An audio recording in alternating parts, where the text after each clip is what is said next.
Hello everyone and welcome to Blaugrana everything and welcome back to the channel and welcome to being top of the league. Once again, FC Barcelona returned to the top of La Liga with a 2-1, I almost say 3-1. See, it's just, we'll get into why that was. But it was a 2-1 win over Real Sociedad.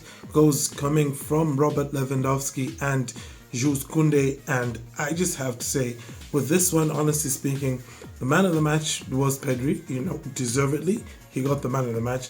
But you know what?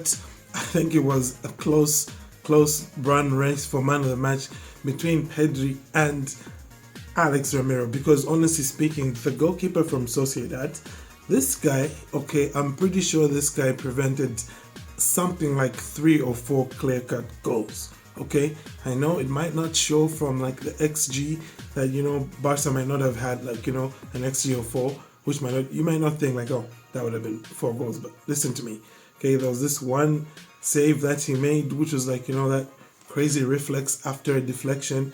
No business saving that. He saved it. There was a point blank save, more or less, that he made from a shot by Marcus Rashford as well, which was pretty early on.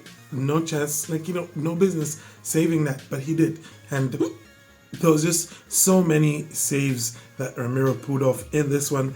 Really, it ended up almost finishing as a draw just because of how many of Barcelona's chances this dude saved, okay? Sociedad, by comparison, only had maybe about 4 or 5 shots. They did hit the crossbar. Barcelona as well hit the crossbar just a few seconds after that. But all things being considered, it was definitely the fair result.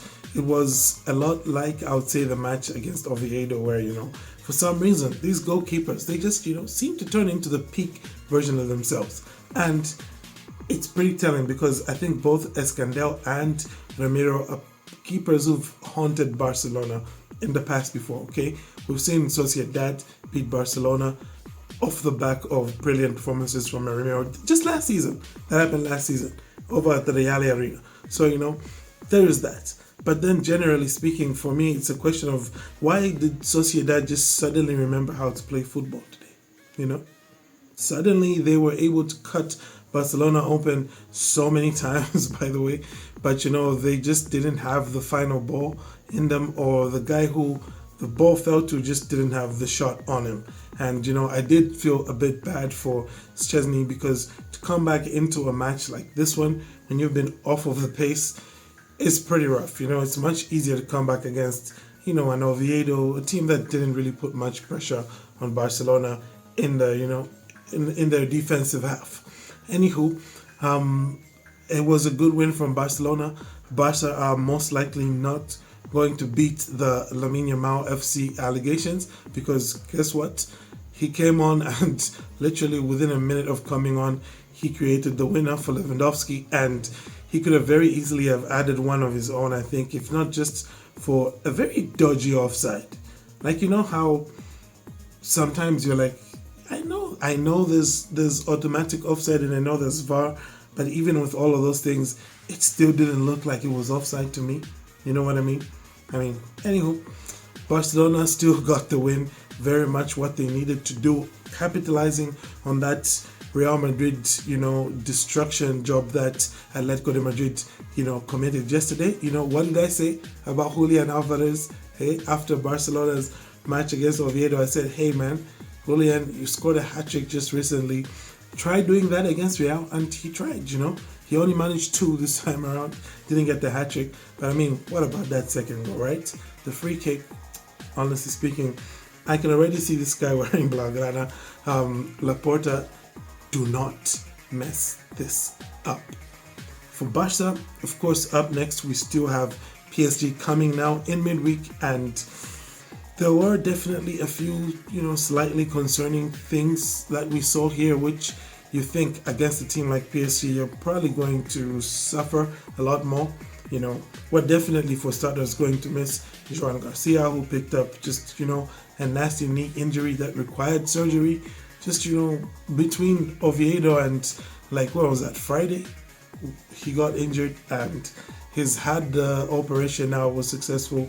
And they're saying something like 3 to 4 weeks. But this is Barcelona. Whenever Barcelona say a player will be out for just 3 to 5 weeks, or a player had a minor operation, how does it usually go? Remember how it went with Gavi? Apparently Gavi's injury was minor and his surgery was even more minor. It was just supposed to be a keyhole surgery, they said. Then they opened up his knee, found a huge mess, and now the kid is out for 5 months. So I don't really know if this is going to really be a 4-week kind of thing with Joan Garcia. I'm just going to assume that going forward, we're back to Szczesny as the number one for the foreseeable future, maybe until January, for my own mental health, okay? That way, if Joan Garcia comes back earlier, then he's back earlier.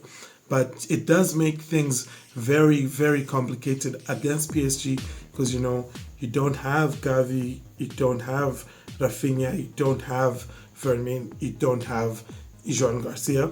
I mean, you have Yamal back, which is great to see. And, watching him just in those final, 40 or so minutes that he had, he definitely looked like he was back to, he's back to his normal level. You know what I mean? He didn't look like he was struggling or anything like that. But you do have to still think that, hey, we might still have to ease things a bit. So maybe against PSG, he doesn't play the full 90. I don't know how that's going to go. We'll have to wait and see. But until then, I think that I am very happy with what I witnessed today. Barcelona definitely dominated the match, definitely getting the win that they deserve, and definitely getting back to the top of La Liga. I just think that maybe with the next match, perhaps we start Ferran instead of Rashford. I know Rashford got his assist, and Rashford did look like our most dangerous player during the first half, but I think he needs a bit of, a breather. Bringing him on as a sub against PSG, I think that's going to do the trick. Anywho, we'll have to wait to see how all of that goes. But until then, I thank you all for tuning in. To have a great day, and Forza Barca.